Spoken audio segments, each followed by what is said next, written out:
still gonna join No, he, everything? he can hop in. He can hop in while the live's going. I Okay, can see calm. when they're in. Okay, calm. Shalom, shalom. I want to give all praises, all honor, all glory to the Father Yahweh, and we do so by His only begotten Son, Yahweh Shai. Today, I was blessed to have one of my brothers with me, man. One of my WFI brothers, I'll pray. brother Yadabar. Uh, speak to him, brother. Khan, man, I'll praise to the Most High, man, for just being here. I am brother Yadabor Ahmad, and I just want to say Kahala Yahweh, Ba'ashima Mashiach Malak Yahushai. I want to give a great shalom to the elect elders of the house of David. Uh, Mm-hmm. that's a calling, and I'm making their election to sure. I also want to give another great shalom to the mighty men out there. That's using their bodies as a living sacrifice on the highways and hedges. I also want to give another great shalom to the sisters, to the unmarried and the married sisters. That's uh Con, that's a reference to their husbands. That's being diligent and teaching the children. submissive. I also want to give another strong shalom to the mighty teenagers out there and the young children. That's a calling and making their election sure. And with that, I want to say our praise to the Most High. All praise the Most High. We got a couple more brothers going to be coming in a little bit, but until then, we're gonna get the ball rolling. So, as every week I do these classes called Against the Grain. What's that? That's where we're going against the grain of Christian doctrine, any type of religion doctrines that are worldly or concepts of certain precepts. Like we broke down John 3:16. We broke down the Trinity. Going against the grain of all these philosophies that are not of the Bible. Mm. So today we're gonna go against the grain with this wicked holiday that they so-called Thanksgiving, All right. which really is nothing to give thanks about. It's really a genocide of some of our tribes in Israel. Me being a Gadite, man. Today at work, I kept on having to, people, oh, happy Thanksgiving, bro.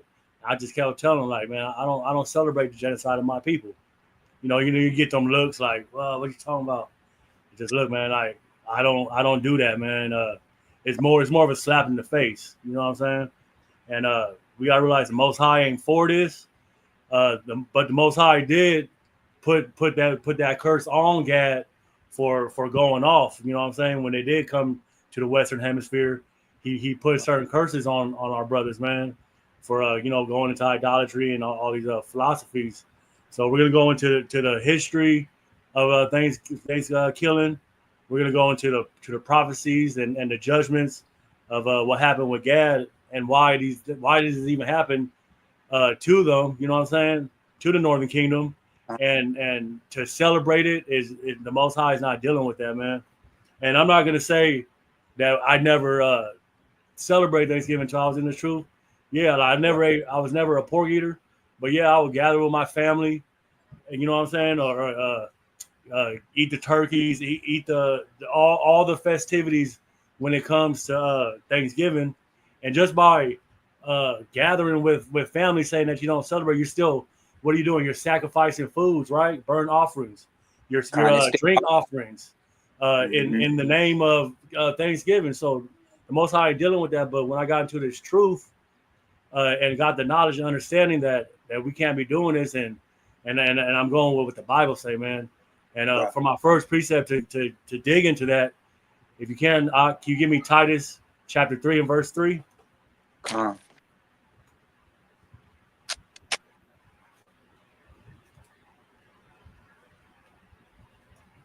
This is the book of Titus, chapter 3 and verse 3, and it reads thus. It says, for we ourselves also were sometimes foolish, disobedient, Uh-huh. deceived, serving diverse lusts and pleasures, living in malice and envy, Living hateful, in what? living in malice and envy, Uh-huh. hateful, and hating one another. Man. So that's that diverse lust. That lack of knowledge. You know what I'm saying? Mm. Not knowing that we're not supposed to be celebrating these so-called holidays, man. We were foolish to the Most High. We was disobedient to the Most High, not knowing that that this is a wicked day to be celebrating. You know what I'm saying? Not, Mm. And you know, when you bring out the history to you know your family members about you know the Thanksgiving, what do they like to say? Oh, I'm not doing it for that. I'm just trying to gather with my family, and you know it's just we're having a good time gathering, eating, having a good time. But what did Christ say? Right. What did Christ say? Give me Matthew chapter 10 and verse 37. The book of Matthew, chapter 10 and verse 7. Chapter 10 and verse 37. And verse 38. This is the book of Matthew, chapter 10 and verse 37, and it reads thus: He that loveth father or mother more than me is not worthy of me. He that and what? He that loveth father or mother more than me is not worthy of me. That's the excuses of, oh, I'm going, you know, I'm just gathering with my family. Like I don't celebrate it because I know what it is, but I just want to go. I want to go with my family. Christ telling you right here, if you love your father or mother more than me, you're not what? You're not worthy. It's not worthy of me. And he that loveth son or daughter more than me is not worthy of me. Oh, but my kids, you know, what are my kids gonna do? They want to go see their cousins. They want to go see their aunties and uncles. Right. Nah. I'm telling you, like my girls are with their mom right now, so I can't control what they, you know, while they're with me, and which I know that's why they probably went with their mom. You know what I'm saying? But they already know while you're with me, when you're under my house, we don't do that. So I'm not, even my daughter, my youngest, man, she had something at the school, bro. She had something at the school, and she had to do like a reciting, like a chorus, you know, the singing, like a choir. Like she had a choir assembly, and she wanted to go to the assembly. I'm like, well, what is this about? And she said, oh, we're doing a rehearsal reciting. I said, what is it about? She said, the turkey running away from the people because the turkey don't want to be eaten. I said, nah, we ain't doing that. That's wicked. I said, that's not of God. She kind of got in her feelings, like she's young, and she knows what's up. But she was like, I said, is that of God? She said, no. I said, if it's not of God, then who is it of? She said, the devil. I said, all right. I said, we got our own holidays, our high holy days in these scriptures. We just did Feast of Tabernacles. That's the stuff that we do. We're about to do Feast of Dedication. That's what we do. But we're not doing these wicked holidays, and you know she understands. That's right. You know what I'm saying? So you got anything you want to say, or man, Khan. I mean, it's so much we can go into, but I do want to just say, and it's crazy because like it's just so sad because it's like subconsciously, it's like our people don't even much know that they really partake in a ritual to the spiritual demon Satan. And I want you to give me Wisdom of Solomon chapter 14 and read verse 22 for me real quick. Right?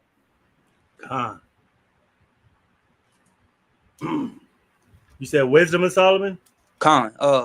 Wisdom of Solomon in the Apocrypha. Chapter 14 and verse 22.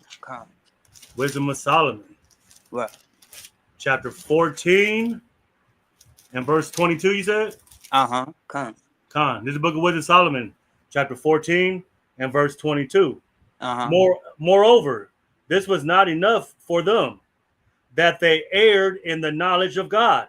But whereas they lived in the great war of ignorance, those so great plagues called they peace. Right. And this is the main reason, and then this is the number one reason why you see the so-called Blacks, Hispanics, and Native Americans, you see us partaking in a rape, robbery, and murder of their own ancestors, because we err from the knowledge of the Most High.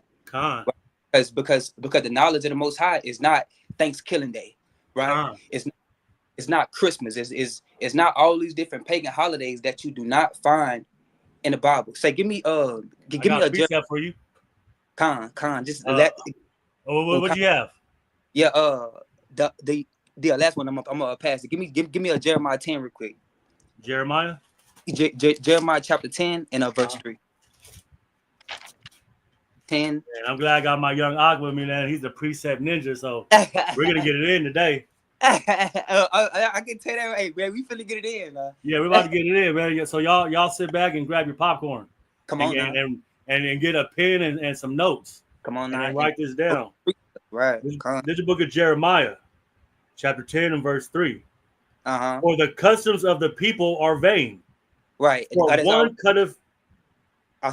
Read up verse 3 from the top again. But like I just want that point in vain right there. Read. This is the book of Jeremiah, chapter 10 and verse 3. Uh-huh. For the customs of the people are vain. Wait, what the Lord say? For the customs of the people are vain. Right. So the Lord said what? He said for the customs, right? So for the cultures of these other nations, right, is it ain't nothing but vanity. Right. These are not the customs that the Most High gave the so-called Negro, Hispanic, and a Native American man. What us more special as a people in unity is that we got our customs, we got our culture from the Most High God Himself. Right. But He didn't give us the customs of this world, and that's what the Lord is saying. He's saying that Thanksgiving, right, Christmas, Halloween, and all these different American pagan holidays, these holidays and customs are vanity, man. And that's why America has to get burnt up. That country has to get burnt up in fire. Kind of with that I pass. Con, you got it. You was buffering for a little minute, Oh, okay. But you're back in, but you was buffering for a second. Oh, okay, con. Yeah, man. Yeah, that's real. This ain't what we're supposed to be doing, man. And I got a precept for that goes into that. Give me Hosea chapter 4 and verse 6. Man, I had that one. You had that one, You in the spirit. You in the spirit. Man, that's the spirit. Man, I had. Man, that's the spirit of the Most High, man. Right. Oh, you said Hosea 4 and 6. This is the book of Hosea, chapter 4, and verse number 6, and the read thus. It says, "My people are destroyed." My what? My people are destroyed for lack of knowledge. For lack of what? For a lack of knowledge. Because thou hast rejected knowledge. I will also reject thee. That thou shalt be no priest to me. Thou hast forgotten the law of thy God. I will also forget thy children. Man, so being with the lack of not knowing that we shouldn't be doing this, right? The lack of or the ignorance of celebrating the genocide of our people. Well, what's going on with the Most High? The Most High is not even dealing with us. He said since you got a lack of knowledge, he said he's also gonna what? He's gonna reject us from doing these customs, man. So we gotta get back to these law, statutes, and commandments. Wake up out of this sleep. Wake up out of this doctrine of Christianity and these holidays that our oppressors are giving us, man. Because there's deep origins to all these so-called holidays, man. You know what I'm saying? So let's dig into like this whole Thanksgiving celebration. What goes on? So, what did you learn in school about Thanksgiving? What was Thanksgiving told to you?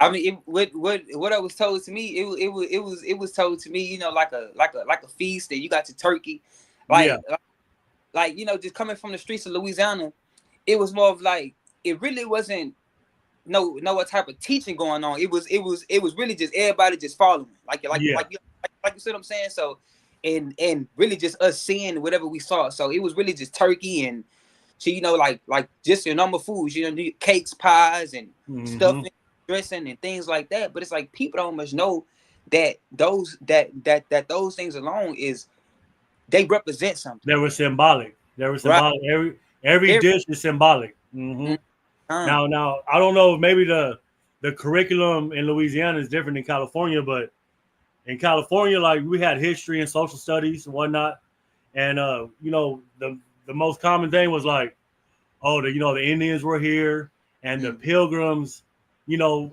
happened to run into this land and saw the Indians, and the Indians were very welcoming, and the white man, intrigued by how they went about doing things, their cultures and crops, and they were great bead decorators, and they just wanted to learn their ways, and they all wanted to just intermingle among each other, and have a good old time, and have peace among each other, so and share the land amongst everybody, because we're just friendly so-called white people that ran to this land, and yeah, you guys are occupying it, but can we just all get along?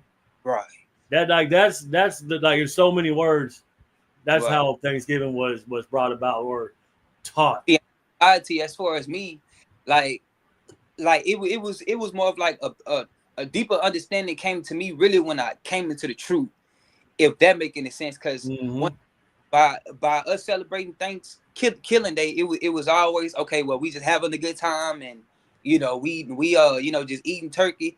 But me myself, like, I don't know why, but I never ate the turkey on Thanksgiving. Like just looking at it, it just made my stomach full, and I was already a skinny person myself, so like I never ate the turkey. Like I just never ate it, because just looking at it, it made me full. But the cakes and the pies and the yams, I for sure always ate that.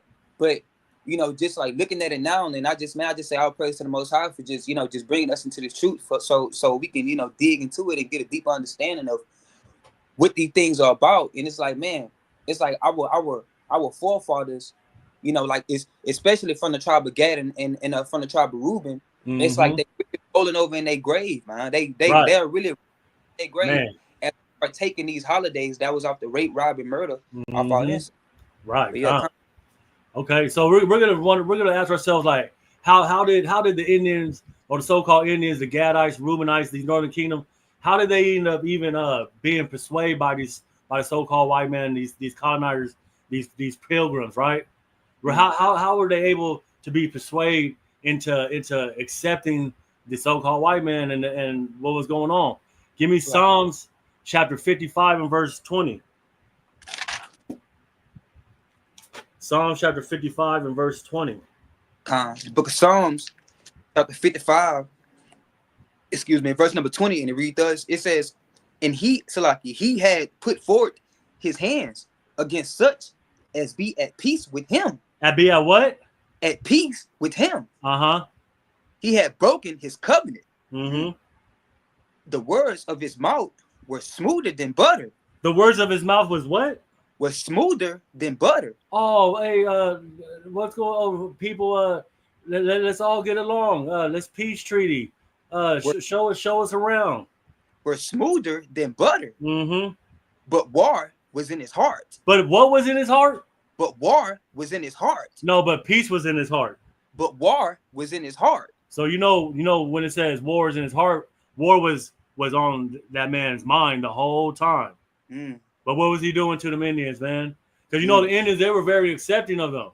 Right. That's just how they were. They were very friendly people. You know what I'm saying? But and everything. Right. So the white man, they're good at good at making things seem one way, or make you put your guards down.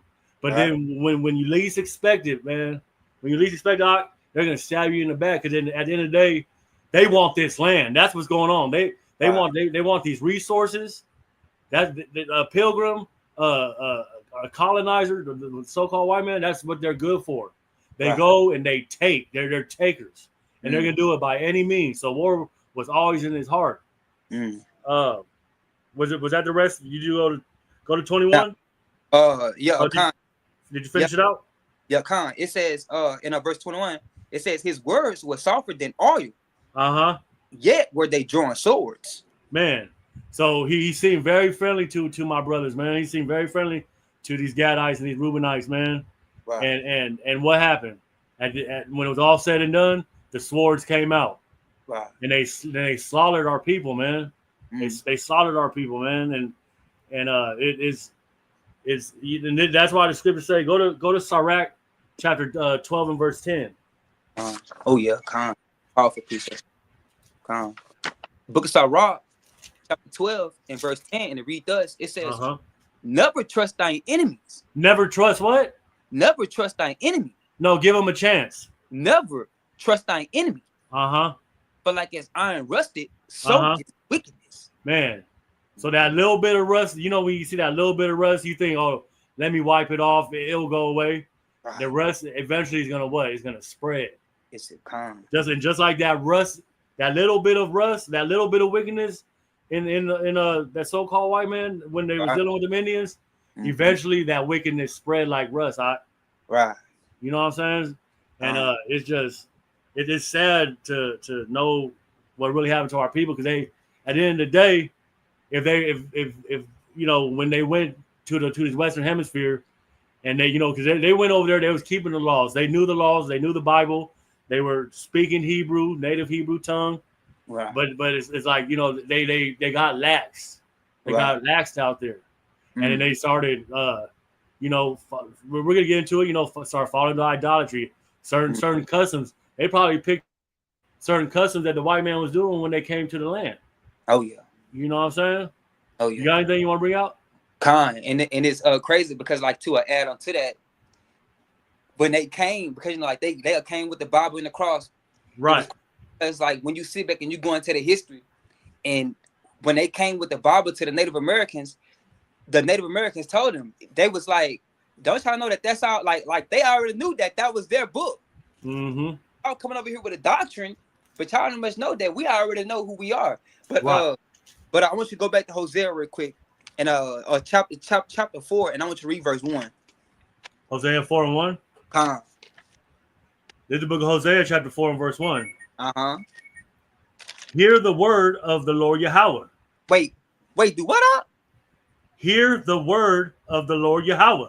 Nah, hear the word of carnal men. Hear the word of Yahweh. Go ahead. Ye children of Israel. For Yahweh have a controversy with the inhabitants of the land. Because there is no truth. Wait, it's no what up? There is no truth. Wait, what's Thanksgiving Day? No truth. Right, because there is no truth in the land of America. Right? We see on the so-called American dollar, right? It says in God we trust. If this was a God-fearing nation, right? She'll sit back and tell the truth and tell who God's chosen people are. If this was a God-fearing nation, right, it'll be at least truth in the land. And that's what's going on in the land of America, on the western side of the hemisphere. Guess what? It's no knowledge in this land. And you know, in God we trust, on that dollar bill, that's what it is. They're saying is this money is their God. That's who they trust in, that dollar bill. Right. Not the one and true living God. Right. But yeah, Con, it says there's no knowledge in the land, nor mercy, nor knowledge of God in the land, right? Because they didn't show mercy towards our people. They didn't have no mercy, right? They was literally sitting back raping our daughters right in front of us, man. Right. There's nothing but wickedness, witchcraft, and all men of evilness that's in the land of America. And it's just so crazy because it's like our people sit back and say, I was just talking to a brother yesterday, man, and he was saying, he was like, well, then I know what you know, he was saying that I know the foundations of what Thanksgiving is really about, but you know, we are just partaking in it, you know, just for the fun and just to eat and, you know, just to get together. But it's like this: why would you want to partake in the foundation of wickedness, right? We know that Thanksgiving foundation was built on wickedness. So why partake in something that's wicked, man? Why? It just don't make no sense. And that's why the Lord said that there's no truth in the land. Every nation, even the children of Israel, we have drunken the wine of this cup. And that's what the Lord said. What he said, come from out of her, my people. Right. And then we got to come from out of America. Last precept, and I'm gonna pass it. Give me a Numbers chapter 34 real quick. You said Romans? The book of Numbers. Numbers. Chapter 35. And we gonna 33. I got that one. I got that in there. Conscious spirit. That's a spirit. I'll bring it out, but we're gonna go down in the lesson on it. I was gonna bring it out, but all praises, man. You are in the spirit for sure. You said Numbers 33 and 35, right? 35 and 33. Con. This is the book of Numbers, chapter 35 and verse 33. Uh-huh. So ye shall not pollute the land wherein ye are, for blood it defileth the land, and the land cannot be cleansed of the blood that is shed therein, but by the blood of him that shed it. Uh-huh. Read up verse 34. Verse 34. Uh-huh. Defile not therefore the land which ye shall inhabit, wherein I dwell. For I, Yahweh, dwell among the children of Israel. Right? I, Yahweh, right? He dwelt amongst the children of Israel. Right? But the Lord said what? He said, ye shall not pollute the land wherein ye are. For blood it defileth the land. Right? In this land, so-called America, right? It ain't nothing but defiled with hundreds and millions upon Native Americans and Seminole Indians, man. And Negroes. Right? It ain't we speaking about her sins have already reached up to the heavens, man. Right. This land is defiled. And our Lord said what? In order for this land to be cleansed, right? It has to be cleansed by the blood of it that shares.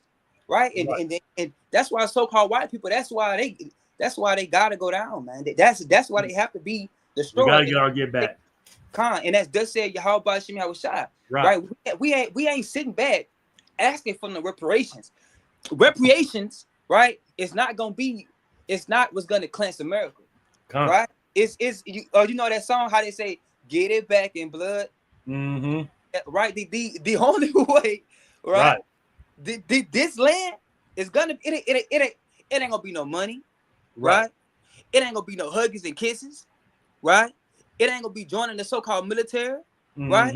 The Most High is literally gonna have to bring his son down, right, and destroy these so-called Americans, man. Right. This land has to go down, and that's why the Lord said what? He said that this land, it's not gonna be found no more at all, man. Right? That's why I said, we're not gonna be fishermen. We're gonna be now. We're about to be the hunters. Man, we gonna be the hunters, man. We are. Excuse my French, but we are literally gonna be hunting their ass, man, for what they for our brothers and our sisters, man. And that's why it is very important that we must come back to the commandments of the Most High God, because you don't read about Thanksgiving you don't read about Thanksgiving on November, whatever day. You don't read about that in the Bible. Yes, you do find the word Thanksgiving in the Bible, but that's not what it's talking about, right? That's talking about giving thanks to Yahweh Bashim, Yahweh Shai every single day for at least waking us up for coming into the truth, right? Come on. Hey, my brother right here, my brother Yawanathan. These precepts you're bringing out, man, they're actually gonna be in my lesson, man. So be patient with me. But those two precepts right there are some mighty precepts. But yeah, so we're gonna show who are these Gadites, man, that came across the Western Hemisphere, and we're gonna show that through the scriptures, man. Give me 2nd Ezra chapter 13 and verse 40. That's a lucky. 2nd Ezra 30 and 13 and 40. And 40, con. This is the book of 2nd Ezra, chapter 13 and verse 40, and it reads us. Those are the 10 tribes. The what tribes? The 10 tribes. Which were carried away prisoners out of their own land. Of Hosea, the king, whom Sabanazar, the king of Assyria, led away captive. And he carried them over the waters, and so came they into another land. But they took this counsel among themselves, that they would leave the multitude of the heathen and go forth into a further country where never mankind dwelt, that they might there keep their statutes, which they never kept in their own land. They enter into Euphrates by the narrow passages of the river. For the Most High then showed signs for them, and held still the flood till they were passed over. For through that country there was a great way to go, namely of a year and a half, and that same region is called Arsareth. Right, Arsareth. So if you look up the word Osrith, that means America.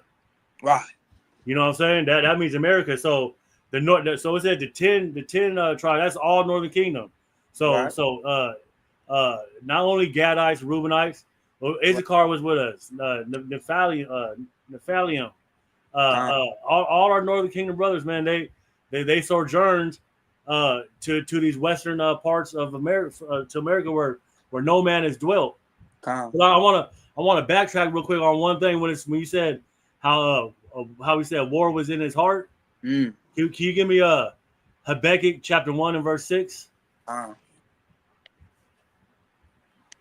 War was in his heart, man. You said Habakkuk 3? Chapter 1 and verse 6. This is the book of Habakkuk, chapter 1 and verse 6, and it reads thus: For lo, I raised up the Chaldeans, bitter and hasty nation. So the Chaldeans, that was from the Babylonian times. Mm-hmm. I mean, let me bring Ak up in here. He just got in. Shalom. Shalom, brother. Sorry I'm late. Man, all praise don't mean to interrupt. That you up in here. Yeah, all praise. I couldn't miss this impactful video coming from a Gadite, a true one. Man, and my brother right here, man, like I said, I'm gonna let him introduce himself, but this is my brother, man. I've been knowing him since high school, man. And he's a mighty Issachar brother, man. And we started following each other on Facebook, and I noticed things that he would post, like, is my brother in the truth? He would start posting it, and I'm like, okay. So we've been, as of like maybe last year, maybe started interacting more amongst each other just because all the things we posted, and we were like, man, we need to do a class together. I said, man, we're gonna do that. You know what I'm saying? We're gonna build and just keep doing this work, man. I'm gonna let you. That's right. That's right. I'm brother Ishmael, not Ishmael the Egyptian, but Ishmael the Israelite from the tribe of Issachar, from the tribe of Ephraim, so-called Puerto Ricans, who this world ignorantly calls Puerto Ricans. And I always say, well, what do you think made that port so rich? And it was the slave trade of our people. And I don't want to go into too much of that, but like I said, we went to school together, and it's crazy how the Holy Spirit works and is bringing everybody back together. We didn't know each other in school, but now we're brothers. You know what I mean? Right. So there's a time and a season for everything, and this is the time to build and spread the gospel, the good news to the lost sheep of the house of Israel. That you're not a byword. You're not a nigger. You're not a spick. You're not even an Indian. You're not Native American. You're native Israelite. You're native Jerusalem. You're native from Jerusalem. That's our homeland. So with that being said, I want you to bring it out, because this is the atrocity and the genocide of your ancestors, the North American Indians, that they're getting ready. Everybody's cooking and slaving over a hot stove to celebrate a wicked day like this. So all praises to the Most High, and thank you for having me, brother. Man, all praises. I want to continue to do this, man. Lord willing, we'll have many lessons to go forward. But like how you said, it's not only the Gadites. If you call yourself a so-called black, or if you call yourself, you're not in the truth, right? But you say that you read the Bible and I love God and I love so-called Jesus Christ. Right. You wouldn't be celebrating Thanksgiving in the first place. So that's also what I'm trying to bring out in the spirit that this truth is the truth. But I'm also trying to show these, because during the weekday it's called Against the Grain. So we're going against the grain about these holidays. So if you call yourself being a so-called Christian and you're a follower of Christ, then you wouldn't even be celebrating this in the first place. On top of the disrespect of my ancestors being slaughtered and murdered, and then you telling me Happy Thanksgiving. I had to tell people, man, all day today, and I'll celebrate the genocide of my people. I wore a I can't say the word. Specific. Jacket. Yeah, I always struggle with that word. I wore a certain jacket on purpose today that had a black Indian man on the back of my sweater for people to still tell me Happy Thanksgiving. I'm like, man, y'all just ignorant. But anyway, we was in we're starting to get into the journey of the Northern Kingdom coming to the Western parts Right. of Americas. But before I did bring out that precept, but I wanted to land me back off of my arc about war being in the so-called white man's heart the whole time. And we're going to go to Oh yeah. Habakkuk chapter 1 and verse 6. The book of Habakkuk, chapter 1 and verse 6, and it reads thus. Uh-huh. It says, "For lo, I raise up the Chaldeans, Uh-huh. that bitter and hasty nation, Uh-huh. which shall march through the breadth of the land, to possess the dwelling places that are not theirs." They shall what? So like it took to possess the dwelling places that is not theirs. Now this scripture right here is actually twofold, because the Chaldeans, that was during the Babylonian days. But who's the daughter of Babylon? America. Who's the daughter of Babylon? So, America. So right. So this is actually twofold. It's going to the history of the Chaldeans, but you also, this is the Edomites too in America. Right. They had the same. It's the same mission. That had the same philosophies and mindset that Chaldeans had. That's Keep deep. on It's actually, like you said, it's the history, but it's a prophecy as well. It was a prophecy as well. Nah, I like that too. But that's Job 11:6, right? It says that some things are double to which means what? That some things can have a double meaning to it. It can have a third. Mhm. It can even have an infinite meaning until really. Right. So yeah, Khan. Go ahead, bring it out. Verse 7. It says, "They are terrible and dreadful." No, they're nice and friendly. They are terrible and dreadful. Mm-hmm. Their judgment and their dignity shall proceed of themselves. Mm-hmm. Their horses also are swifter than the leopards, are more fierce than the evening wolves. And their horsemen shall spread themselves, and their horsemen shall come from far. They shall fly as the eagle. And shall fly as a what? As the eagle. Man, the eagle. Who uses that symbol? America, Spain, the Europeans, Greece. So this is the eagle, man. Coming in on their horses. Egypt. Egypt. Khan. What we get? Okay. Khan. They shall fly as the eagle. Verse 9. They shall come all for violence. No, they shall come in peace. All for violence. Their faces shall suck up as the east wind. Now where they come from? That's European, right? They came from Europe. That's the east. The east wind is where they came from. But it also says there too, the eagle, and what represents America? The bald eagle is America. Right. Khan. It says their faces shall suck up as the east wind. And they shall gather the captivity as the sand, and they shall scoff at the kings, and the princes shall be scorned unto them. They shall deride every stronghold, for they shall heap dust. They shall heap what? They shall heap dust. Man, that's confusion. That they're going to cause confusion. You know, when there's a whole bunch of dust going on in the land, you're confused. You don't know where you're going. Right. They're going to cause confusion once they get to this land. See, and it's crazy you said that, to pick up on that. And this is the daughter of Babylon. And Babylon means the land of confusion.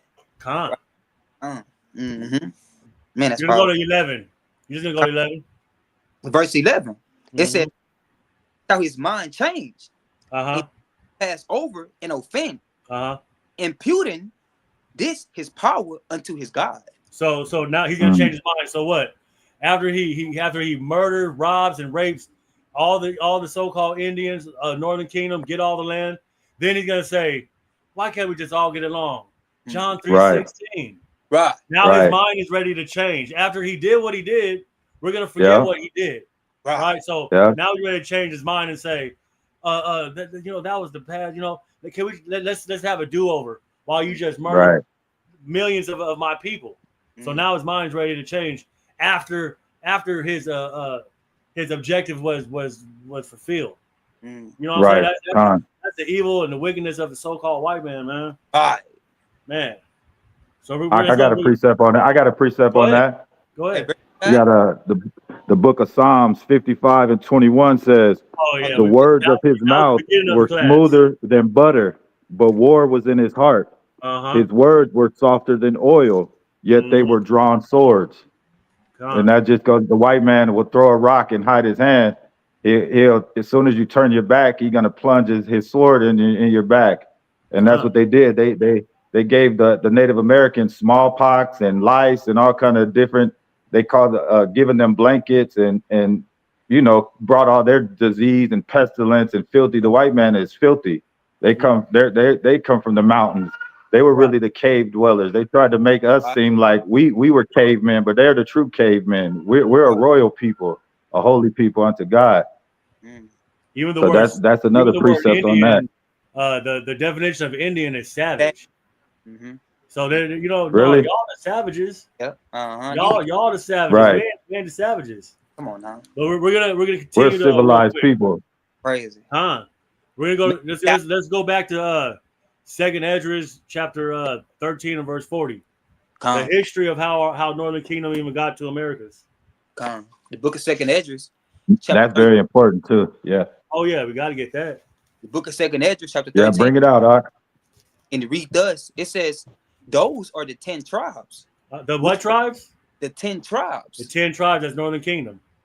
Which were carried away prisoners out of their own land in the time of Hosea the king, whom Salmanazar, the king of Assyria, led away captive, and he carried them over the waters.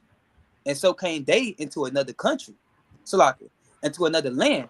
But they took this counsel among themselves, that they would leave the multitude of the heathen and go forth into a further country where never mankind dwelled, that they might there keep their statutes, which they never kept in their own land.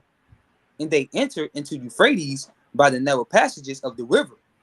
For the Most High then showed signs for them, and held still the flood till they were passed over. So you know when they're going across emotions, man, that ain't no smooth ride. But the Most High was with them, so he made sure that it was a smooth passage going across the Atlantic and Pacific Oceans, man. The Most High was with them on that trip. Right. I would say kind of similar to him parting the Red Sea for the Israelites in Exodus. He calmed the waters during this time you're speaking of, but just like he led us out of Egypt, he parted the Red Sea for us the same way. Right. Verse 45? Yes, sir. Verse 45, it says, for through that country there was a great way to go, namely of a year and a half, and the same region is called Osiris. And this is when you came in, brother. You came in on this part, so I was letting the people know that the word Osiris actually means America. If you look it up, the word we're really in the land of Osiris, right? But since the person that discovered the land first, which we're gonna bring it out, I'm gonna bring it out. You discover certain land, what do? They name their lands after their names, right? So Americanos, whatever his name is, I don't know his name really, but Americanos or beyond, whatever his name is, that's why this land was called America, because he put his name on this land, but this really is the land of Osiris. Right. You know what I'm saying? Give me Hosea chapter 11 and verse 10. The book of Hosea chapter 11 and verse number 10, and it reads thus: they shall walk after Yahweh. He shall roar like a lion. When he shall roar, then the children shall tremble from the west. They shall tremble as a bird. Tremble from where? Tremble from the west. From the west. The west, this is the western parts of the land. That's right. They shall tremble as a bird out of Egypt, and as a dove out of the land of Assyria. And I will place them in their houses, said Yahweh. Ephraim compassing me about with lies, and the house of Israel with deceit. But Judah yet rooted with God, and is faithful with the saints. So right here in verse 10, that lets you know that that you know, so the Gadites, that they're like the roaring lion. You know, when they have the war paint on, they Yeah. got the war paint on, looking like a lion, looking like a fierce predator. It says right here that Yeah. when they shall war, then the children shall what? Tremble from the west. Right. That the northern kingdom, the Gadites and Reubenites, they were going to be trembling on the western part of this land, because there's about destruction's about to happen. Destruction's on its way. You know what I'm saying? They were the predators of the land. They were benefiting off the land. They knew how to get the crops. They would, you know, they knew how. They were skillful hunters, mighty warriors. And when you think about it, and I'm not trying to boast because it's my tribe, but we were the last ones to be captive. You know what I'm saying? Like we held it down for I a just minute. about to say that. You guys gave them hell.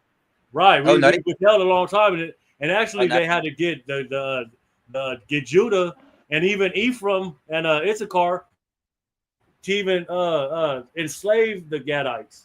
You know what I'm saying? Right. Like you look at the history of Buffalo Soldiers. Those were all, that was Judah.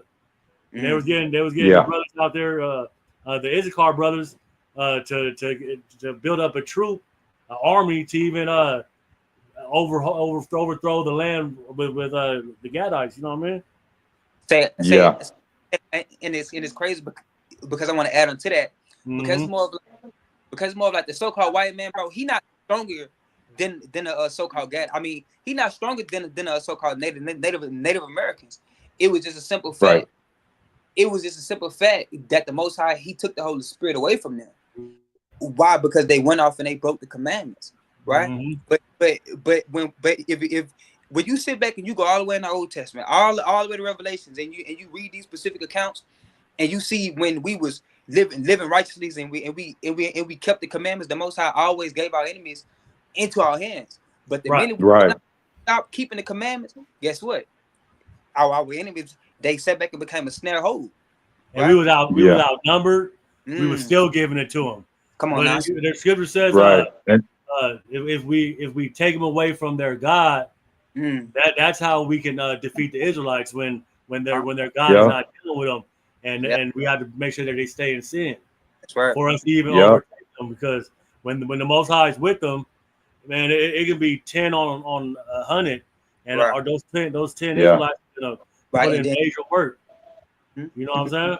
Y'all got anything you want? That's why I just wanted to say that's why the white man had to use trickery. He couldn't engage us. He couldn't engage them just head on. They had to use trickery and be cunning. That's the white man is a cunning hunter. That's what it tells you Esau is. They had guns. They had more, like you said, firepower and manpower, and still could barely take them out. Hey, check this out. The Gatling gun. The Gatling gun is what destroyed the Gadites. I don't know if that's, you know what I'm saying? I'm just, and it makes sense. Yeah, they might have had to create a weapon specifically for them. Yeah, it was the Gatling gun. That's what overthrew the Gadites when they were going to war with the white man over there. They were trying to go. Powerful. Man, they know the land, so they was using the mountains. They was using the hills, camouflage. I'm sure they even had some animals on their side that they had trained up. You know what I'm saying? To attack these colonizers, man. So they had to come war buffaloes. They had some war buffaloes and bisons and all that stuff. Yeah, for real. All praises. Give me the book of 1 Corinthians, chapter 2 and verse 10 real quick, because it's crazy. 1 Corinthians? Yeah, First Corinthians chapter 2, and we're gonna read verse 10, because, and I'm bringing this up because it's more of like, bro, we have to go deep into these things. We have to go into the etymology of these specific things and understand the things that we're partaking in. And I just said it like not too long ago. It's just crazy because it's like subconsciously, our people don't know that they literally partaking in a ritual to Satan, and that's why it's very important. But read up verse 10. Okay. You said 1 Corinthians 10 and 2? 2 and verse 10. I got it. Go ahead. 2 and 10. But God hath revealed them unto us by his Spirit. Uh-huh. For the Spirit searcheth all things. Uh-huh. Yeah, the deep things of God. Right? Yes, the deep things of Yahweh Shema Shai. So what the Lord is saying, he telling us that we have to go deep into these things. We have to understand the foundations and the groundbreak of these things, because you got a lot of people that say, well, what are you trying to get too deep and you trying to go too deep in the thing? No, the Lord is telling us that we have to search out the deep things of the Most High. We Right. have to do this, or we wouldn't know literally what we'll be partaking in. And it's more of like the Lord, he gave us righteous commandments. He gave us righteous holidays. Straight commandments. Straight commandments. Straight Right? commandments. He gave us the Passover. He gave us Hanukkah. He gave us the Feast of Tabernacles. He gave us these are different holidays, but guess what? He didn't give us Thanksgiving Day. Right? So, and it's very important that we must go deep into these things. Last precept, and I'm gonna pass it. Give me a 1 Peter real quick. Chapter 4 and start at verse 1. Right? First Peter chapter 4 and start at verse 1. 1 Peter 4:1. You got it out? Come on. No, I don't. There's a book of 1 Peter chapter 4 and verse 1. Uh-huh. For as much then as Yahushua have suffered for us in the flesh, arm yourselves likewise with the same mind. Hold on now. He said arm yourselves as unto Christ, which is one mind. We all got to understand, Christ did not keep no damn Thanksgiving. Right? We have to be on one mind, as a nation of people. Right? God gave us a one mind straight commandments. Continue reading now. For he that hath suffered in the flesh hath ceased from sin. That he no longer should live the rest of his time in the flesh to the lust of men. Wait, to the what, brother? To the lust of men. Wait, what's Thanksgiving Day? To the lust of men. Go ahead. But to the will of Yahweh. Right, but to the will of the Most High. Right, so he said, don't follow the lust of men. Right, because Thanksgiving is the lust of men. Christmas and all these different pagan holidays, like I just said, those are the lust of men. Right, we have to know the will of the Most High God. The will of the Most High God is keeping the commandments in Christ. Right. Continue reading now. Oh, continue. Oh, Salakia. I'm sorry. Salakia. Thought you was done with that one. 1 Peter 10, and I was at what, 3? 3. Salakia. 1 Peter 4 and verse 3. Verse 3 said? 1 Peter chapter 4, verse 3. There's a book of 1 Peter chapter 4 and verse 3. For the time past of our life may suffice us to have wrought the will of the Gentiles. Go ahead. When we walked in lasciviousness, Go ahead. lust, excess of wine. Hold on. He said wine, right? And that's not literal wine, right? That's a philosophy, doctrines, right? Of these other nations, right? Just like for an example, right? Thanksgiving is a philosophy, right? Right. Once again, the Most High did not give us. Continue reading that out. Verse 3. Excess of wine, revelings, banquetings, and abominable idolatries. Right, and abominable idolatries. Right, and that's literally what we are doing. We are literally committing idolatry before the Most High God whenever we go and partake in Thanksgiving. Right, that is literally, you are literally putting, right, you are putting man-made philosophies before the Most High, and that's very, very important. That's literally going off, and it's crazy because you even got brothers and sisters that so-called in the truth, right, and sitting back and still celebrating these things, right? That's a hypocrisy. You can sit up here and get online and talk about how evil and wicked these holidays is and this and etc. But it's like you still partaking in it. You still have the audacity, right, to sit back and fulfill the flesh. Even when you so-called go over there, I'm just gonna go get a plate, brother. You still going off, brother. Right. That's your burnt offering. That's your burnt offering. Yeah. Going off, brother. I got a precept for you. Go ahead. Mark chapter 7 and verse 7. Man, I think I had that one too. And you're gonna go to 9. 7-9. Come. The book of Mark, chapter 7 and verse 7, and it reads thus, and this is red letter. It says, "Howbeit in vain do they worship me, teaching for doctrines the commandments of men." The commandments of who? The commandments of men. Hey, we're celebrating Thanksgiving tomorrow. That's a commandment of the man of man. Right. Keep going. Come. For laying aside the commandment of God. Laying aside the what? The commandment of Yahweh. Man, so I know I shouldn't be doing this. I know that these oppressors kill these Indians, but man, it's family tomorrow, man. I'm gonna go. You're laying aside the commandments of Yahweh to do the commandments of men. Right. Ye hold the tradition of men. The what of men? The tradition as the washing of pots and cups and many other such like these ye do. Right. Verse 9. And he said to them, full well ye reject the commandment of Yahweh, that ye may keep your own tradition. Man, so you're rejecting what the Most High say. We shouldn't be celebrating any type of pagan holidays. Right. You're a so-called follower of Christ. You're a believer of this Bible, right?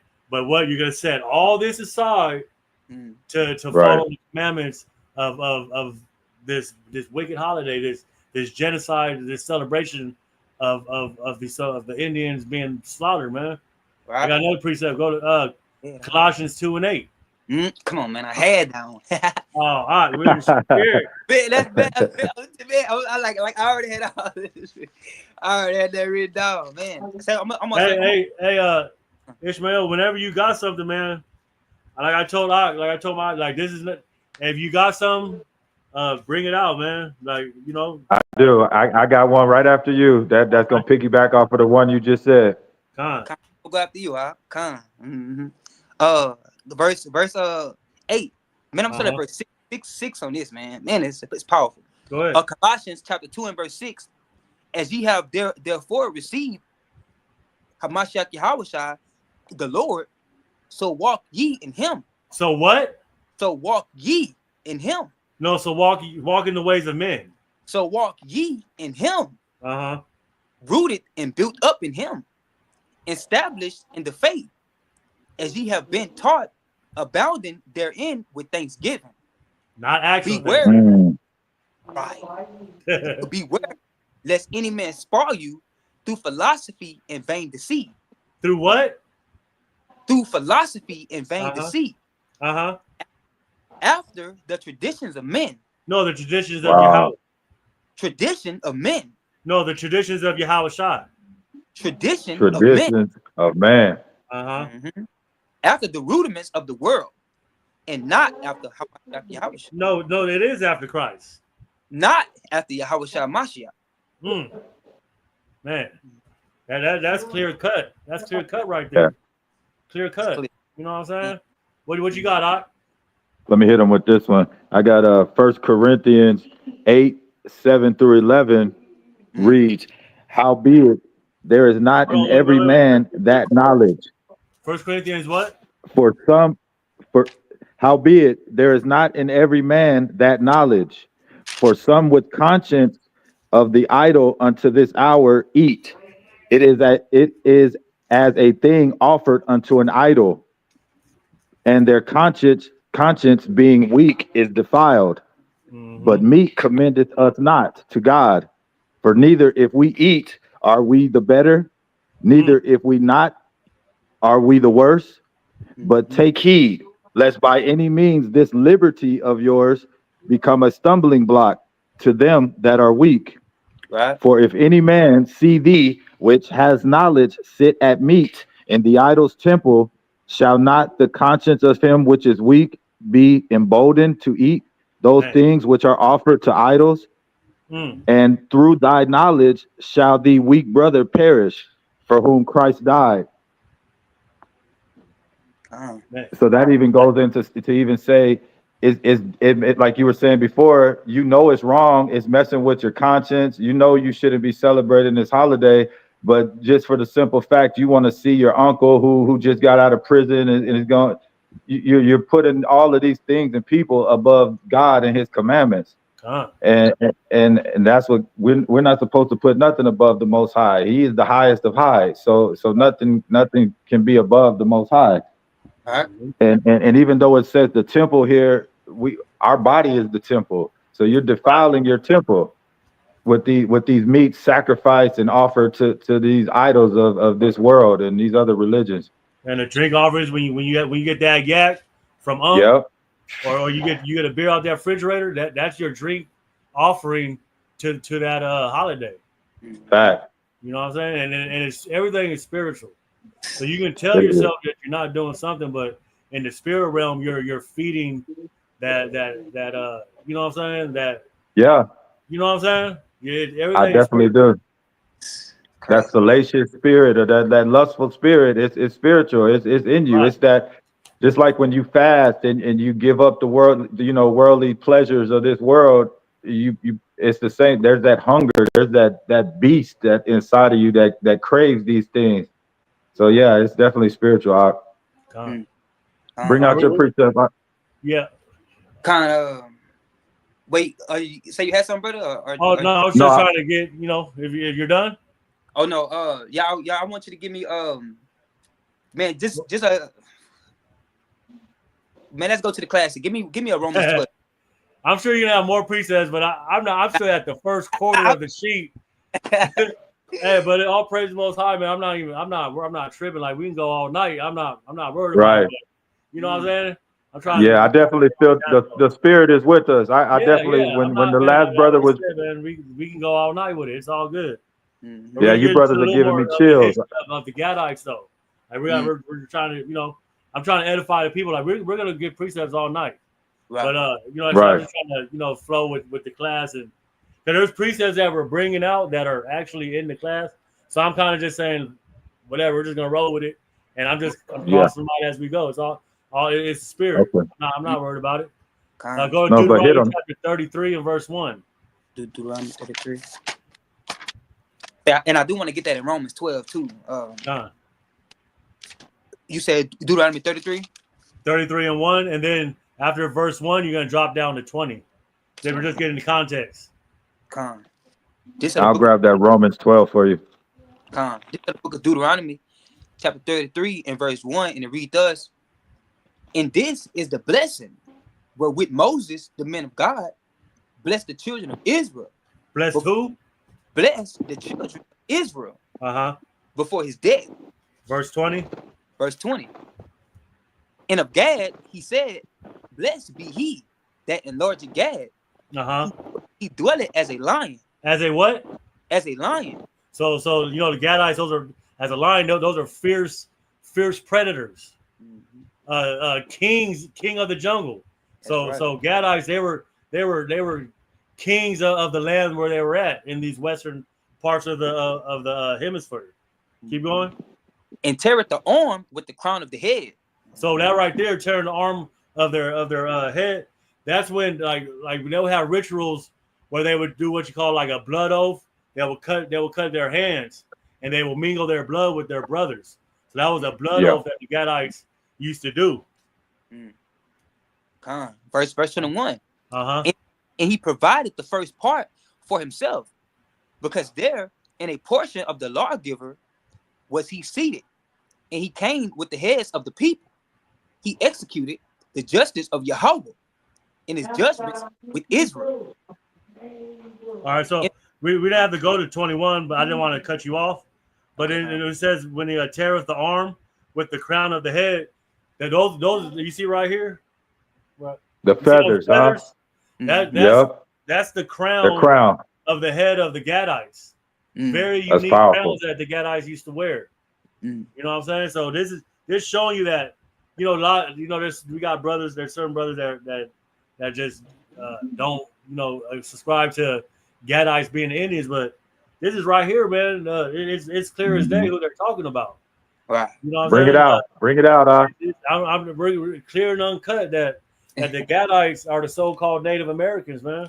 That's right. My ancestors. That's right. My ancestors. We're gonna go to First Chronicles, chapter 12 and verse 8.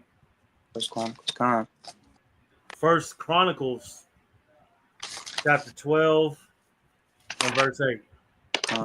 It's the book of First Chronicles, chapter 12 and verse 8, and it reads thus: and of the Gadites, they separated themselves unto David, into the hold to the wilderness, men of might, and men of war fit for the battle. Men of who? Men of war. Men of war. Okay. Battle. That could handle shield and buckler, whose faces were like the faces of lions. The faces of what? The faces of lions. That's that war paint. That's the war paint that the Indians used to wear. Yeah. And were as swift as the roes upon the mountains. Man, that they knew the land. They knew the land. They were swift. Yeah.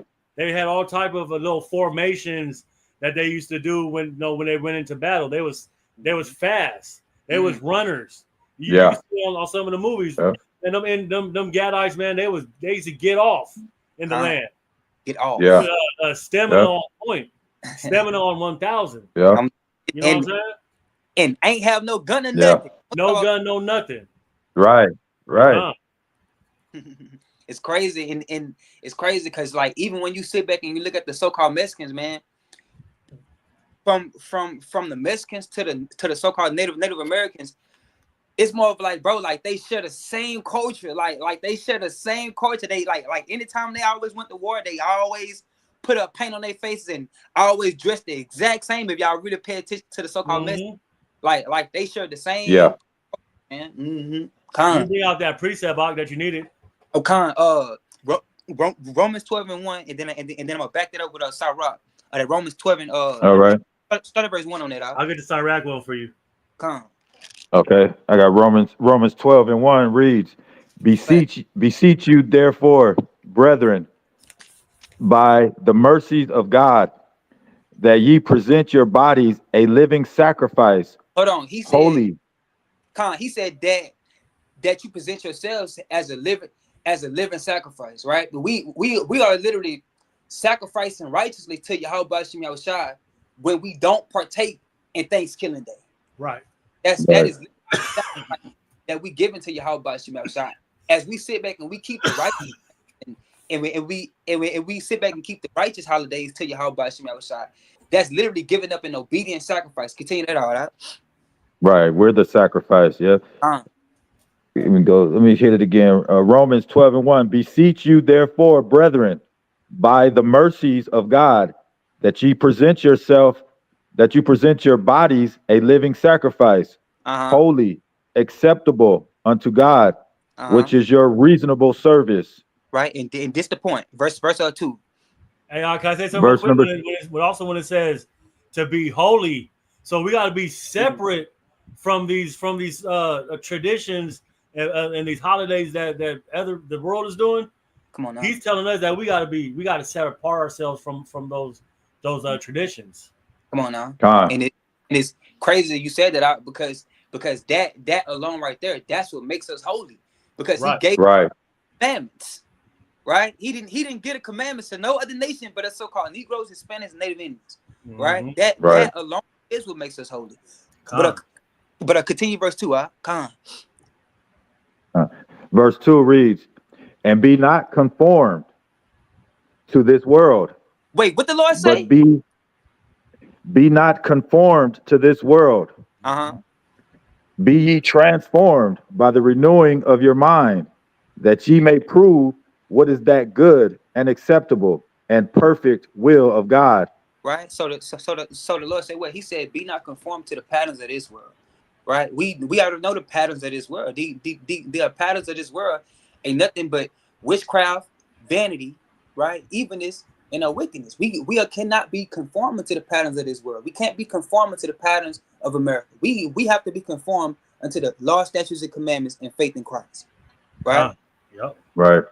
And you can even say transformed. That word conformed, this world wants to transform us into what they want us to be. And that's how God, let's look at God sitting up on the throne. He's looking down, watching who's not and who is partaking in these holidays. He's saying, okay, these brothers are still keeping my commandments in the last days and still in the land of their oppressors, but they choose me.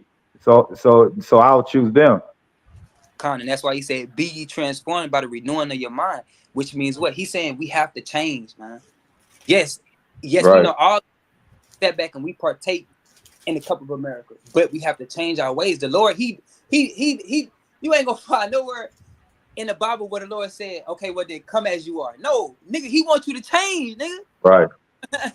Right? He's literally Right. telling you to change your mind, to be renewed, to be renewed. I think what they got wrong when it says "come as you are," it means you don't have to necessarily be perfect to seek God. You can come, seek God if you cannot be perfect. You can still be flawed, but as long as you come to seek God, that's what he means by "come as you are." It don't mean you can dress as you are to church. The Christian church like to say, well, you don't have to wear a suit and tie to church. You can come as you are.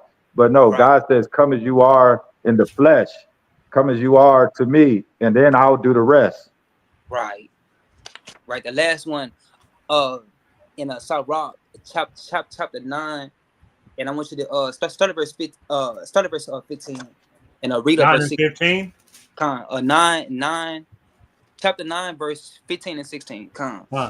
There's a book of Sirach, chapter 9 and verse 15. Let thy talk be with the wise, and all thy communication in the law of the Most High. Wait, in the what, brother? In the law of the Most High. Law of the Most High. Man, go ahead. And let just men eat and drink with thee. Hold on. And let thy glorifying be in the fear of Yahweh. Right. He said, "Let just men." Right. We already know we can go precept upon precept. A just man is him that's going to keep the commandments of the Most High in sincerity. Right. He's not talking about partaking in Thanksgiving Day. Right. You got people that's going to celebrate Thanksgiving Day and talk about the football game and talk about this and talk about that. Now the Lord said, "Let your communications be in the laws of the Most High." Right. And these are things that we have, and we must partake in these last days if we want to receive salvation. That's Matthew 19 and 19 verse 16. Because I promise you, Thanksgiving Day is not going to get us into the kingdom. Not at all. Right? We are and sacrifice our meals. We have to be moving in the spirit. We have to be willing to die for these laws, statutes, and commandments. Right? And that's even if they sit back and try to force these different evil rituals and foods, what idols of a food upon us. We have to be willing to die for this thing, man. You sit back and read First Maccabees. You sit back and read Second Maccabees. Man, our forefathers moved in the spirit and was willing to die for this thing. Mattathias wasn't playing no games. Mattathias wasn't playing. Man, he's separate. Man, he's look, man. I was happy, man. And to be honest, in the last days, the way this world is going, many of us will, if we really will be killed and thrown in prisons and persecuted for the Most High.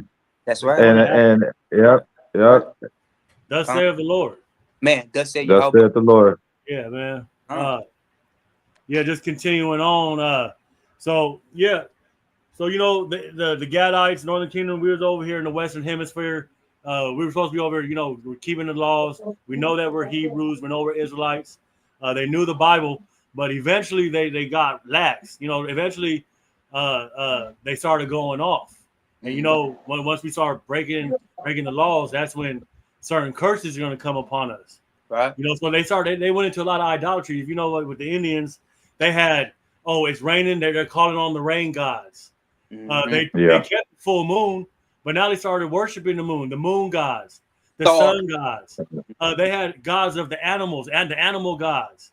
They started going off into a lot of idolatry. So that's why even the massacre, it was judgment from the Most High. That's right. Let's go to Deuteronomy chapter 28 and verse 15. And see why this even happened to our brothers. Right. The book of Deuteronomy chapter 28 and verse 15, and it reads thus: "But it shall come to pass, if thou wilt not hearken unto the voice of Yahweh thy God, to observe to do all his commandments and his statutes which I command thee this day, that all these curses," these blessings. That all these curses shall come upon thee and overtake thee. Go to verse 64. verse 64. And it reads, it says, and Yahweh shall scatter thee among all people, from one end of the earth even unto the other. And there thou shalt serve other gods. Serve other what? Serve other gods. Serve other gods. Which neither thou nor thy fathers have known, even wood and stone. So we know that the wood is Christianity. That's the cross. The stone, that's going into Islam. Right? But what it says right here, like think about the Gadites, and there thou shalt serve other gods, which neither thou nor thy fathers have known. That's when the so-called white man came with Caesar Borgia. Right. That's that other god Christianity that came to the land that our Gadite brothers didn't know of. Those are those other gods. Right. And that's the curses that came upon them for going into idolatry, for worshiping other gods. Let's see what else. Let's see what other curses fit our Gadite brothers, man. Let's go to 28 and 30. Deuteronomy 28 and 30. Deuteronomy 28 and verse 30, and it reads thus: Thou shalt betroth a wife, and another man shall lie with her. Thou shalt build an house, and thou shalt not dwell therein. Man, so when they came over here and colonized our people, our brothers and sisters, we already know what the wicked of all wicked. Right. When the so-called white man colonized, they don't only they're taken, but what else do they do when they do this? It's a process. They rob, they murder, they rape, they grape. We can't say that on YouTube. Oh, excuse me. They grape. Like it. They that's the things that they do. And what happened for breaking these laws? That's what happened to our wives. They were coming over and raping our women. That's right. What else? Well, go to verse 48. Verse 48. It says, in it read thus, it says, therefore shalt thou serve thine enemies, which Yahweh shall send against thee, in hunger and in thirst, and in nakedness, and in want of all things. And he shall put a yoke of iron upon thy neck until he have destroyed thee. So, the yoke of iron, that's that bondage, that's that slavery. So, the Americas was discovered in like the 1400s. But when the Pilgrims came, that was around the 1600s. But what were the colonizers doing? They was also shipping our Gadite brothers back to Europe. That's something that they don't teach you in the curriculum of school when it comes to the so-called Thanksgiving. That our Gadite brothers, they were also in slavery. They had those yokes of iron on their neck. They was getting shipped back to Europe. Even that Indian that they'd like to talk about, I forgot his name, the one that was able to speak both English and Indian, and was able to communicate. A certain Indian, I forgot his name. It begins with an S. I know who you're speaking about, but I can't remember. Yeah. But what they don't tell you is that he was actually a slave. That's how he was able to communicate with the Indians through speaking their tongue and able to speak so-called English, because he was actually a slave to the Europeans. But that's something that they don't tell you. And then it's crazy. I sit back and add on to that, because we had just read 2nd Esdras 13 and 40. When you go and you watch that movie 1492, Christopher Columbus, he was literally reading 2nd Esdras, and that's how he knew. Yeah. That's how he knew our Gadites and our Seminole Indians brothers was over here on this side of the world. Right? Fact. It even went as far to say that he had a Hebrew translator with him. He even had someone with him who spoke Hebrew. Yeah. And he used the Apocrypha in the promise of the new land. They never stopped looking for us since 70 AD. They never stopped looking for us since they destroyed the temple. Let's go to verse keep 61. bringing out that history. Verse. These are some of the curses that happened on our Gadite brothers when they went off and started going into idolatry. And this fits the Gadites, the so-called Indians. Verse 61. Verse 61. And it reads, it says also every sickness. Every what? Every sickness. And every plague. And every what? in every plague, Uh-huh. it's not in the book of this law. Mm-hmm. Them will Yahweh bring No. up thee until thou be destroyed.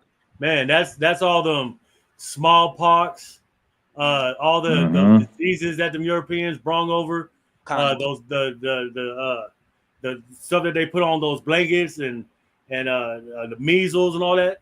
Those are those sicknesses. Head lice, you know what? Go ahead, Doc. Yeah. Mm-hmm. Those are those. No, I was just saying head lice. You know. Go ahead, you got it. Yeah. I think we got a little delay. Yes, small. Okay. No, I was just agreeing with you. I was just saying smallpox and head lice. You know how white people, the white man they get head lice. So that they brought all of that pestilence. They brought all of that over here. Mm-hmm. Yep, and even on the spiritual sense, you know, they even came over here because it says plagues, and but in them plagues goes into what? It goes into different doctrines and different philosophies and different holidays that they, right?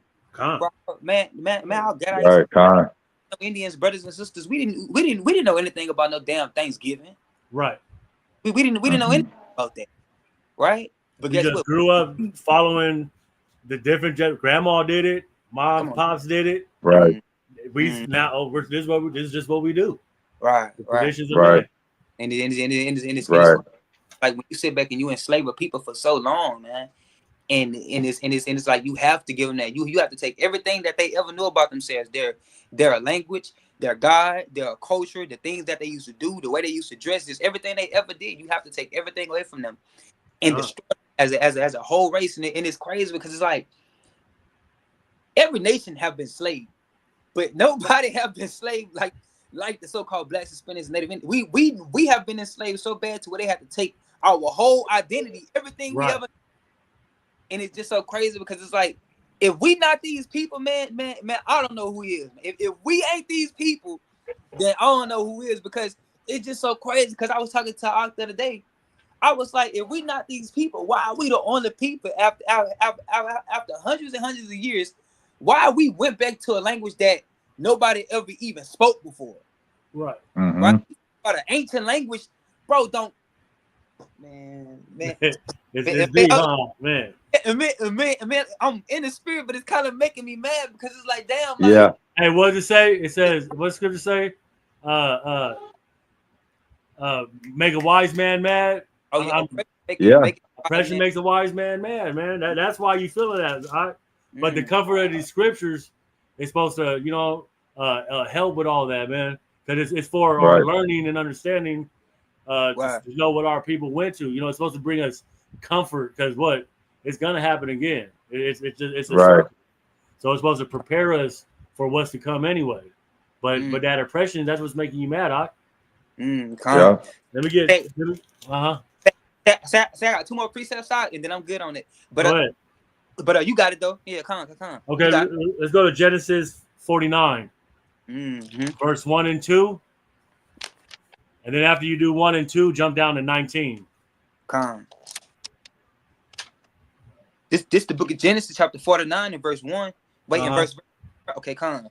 It says, and Jacob called unto his sons and said, gather yourselves together, that I may tell you that which shall befall you in the last days. Right. So Jacob had 12 sons, which are 12 tribes. Verse 2. Verse 2. Gather yourselves together and hear. Ye sons of Jacob, hearken unto Israel your father. You jump down to verse. Verse 19. 19. Come. Gad. Gad, a troop. A what? A troop. But he shall overcome at the last. So that word troop, right? I'm gonna give you a precept to that troop. Go to Isaiah. Chapter 65 and verse 11, and we're gonna understand what this troop was that was overtaken.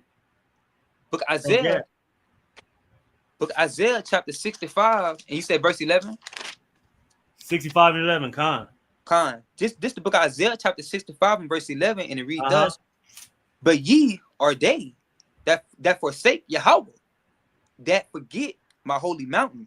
Prepare a table for that. Prepared a what? a table for that troop. For that what? For that troop. Uh-huh. And that furnished the drink offering unto that number. So think about it. That's when the colonizers came to Gad, right? And they prepared a table. What's that? That was that feast. That was that feast that they prepared, so-called Thanksgiving. Right. That they prepared, right? Right. But then it says that you gathered a table for that troop. And so that troop also, there was a troop, Andrew Jackson is that troop that destroyed the Gadites. You know what I'm saying? That's that troop that they're talking about. But we prepared a table of offerings for this troop to what? To at the end of the day get slaughtered. Right. So this Thanksgiving, all of this troop that was from Genesis being prophesied by Moses all the way to Isaiah, man. In Deuteronomy, Moses, the festival of this happening was already prophesied in the scriptures, man. Man, we that talk was about that table that was being prepared. Man, Khan. You know what I'm saying? What your precepts? I'll bring it out. Khan, say I want you to give me Job 32, and we're gonna start at verse 21 and verse 22. You want to bring it out for him, Mark? Job 32 and verse and 22.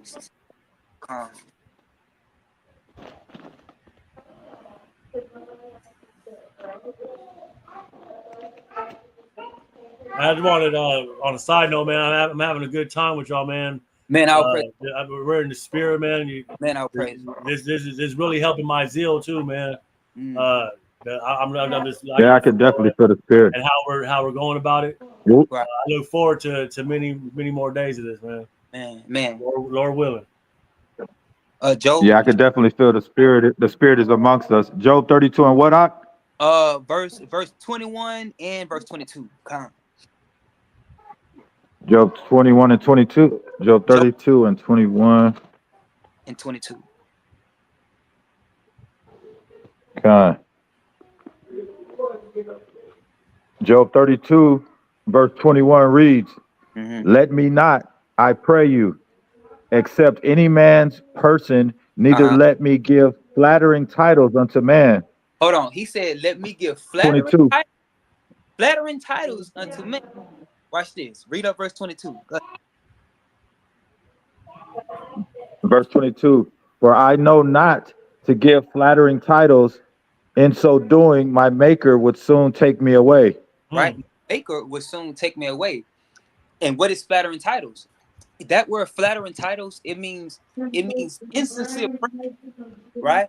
So by us partaking in the American culture, in the pilgrims culture, right? We are literally giving an insincere praise to Yahweh Shem Yahushua. And then he said what? He said that my would soon take me away, right? You are literally gonna perish and be destroyed by sitting back and giving insincere praise to Yahweh Shem Yahushua. We cannot do those things, and that's what Job is talking about. Can you read that one more time, Mike? Just one more time. Yeah, I want to get it clear. Yep. The book of Job 32, 21 and 22. Let me not, I pray you, accept any man's person, neither let me give flattering titles unto man. Hold on. He said, "For I know not to give." He said, "Neither let me give flattering titles unto man." Right? So we not moved in the spirit, nor moved in our flesh to please men. Right? Right. Yeah. Right. "For I know not to give flattering titles." Hold on. In so doing, to give for I know not to give flattering titles, right? For I know not to sit back and celebrate Thanksgiving Day. For I know not, right, to sit back and celebrate Christmas. For I know not to partake in the ritual that was out the great robbery and murder of my ancestors, right? See, like I said earlier, man, our forefathers are literally rolling over in their grave, man. When they sit back and they see there are children in 4 AD sit back and celebrating in the murder of our forefathers. We cannot do those things. We have to be renewed and be transformed in the renewing of our mind. And that's is very, very important that we must come back to the commandments in Christ, man. Last one I got. Give me Revelations 18 and verse 3. The last one I got. That's the last one I got right here. Okay. Revelations 18, verse 3. Right. So flattering titles means what? It means insincere praise. Right. Or that's Joshua 24 and verse 14. It says that we must serve the Most High in sincerity and in truth. Right. Right. It says, as for me and my house, look, we gonna serve Yahweh Shem. Right. Okay. Right. Revelation 18 and verse 3. The last one I got right here, and I'm gonna wind down. All right. You got it out. It says, Revelations 18 and 3. It says, for all nations have drunk of the wine of the wrath of her fornication. Hold on. It says for all of the nations, right? So every nation have drunk this cup. Right. So you even got Africans, right? That's us sitting back and partaking in this wine. That's us sitting back and celebrating her Thanksgiving days and her Christmas and holidays. You even got the Chinese men, right? You literally got all these nations partaking in the philosophies of America, but it ain't nothing but vanity, wickedness, and lies, man. We cannot continue in the lies of this cup, right? We have to come up out of America, man. Right? But I'm gonna finish. It says, for all nations have drunk of the wine of the wrath of her fornication, right? And not only that, you are literally committing fornication in the sight of Yahweh Shem Yahushua when you sitting back and you partaking in Thanksgiving Day. See, it don't hurt me. See, I'm not hurt when I see so-called white people celebrate Thanksgiving Day, but it hurts my soul, man, and it brings so much pain when I see so-called Blacks, Hispanics, Native Americans celebrate Thanksgiving Day, bro. It really hurts my soul, because like I said, see, subconsciously you don't know what you partaking in, but you are literally partaking in a ritual and you giving a sacrifice unto the spiritual demon Satan. That's literally what you're doing. And don't even, right? Let me finish that out.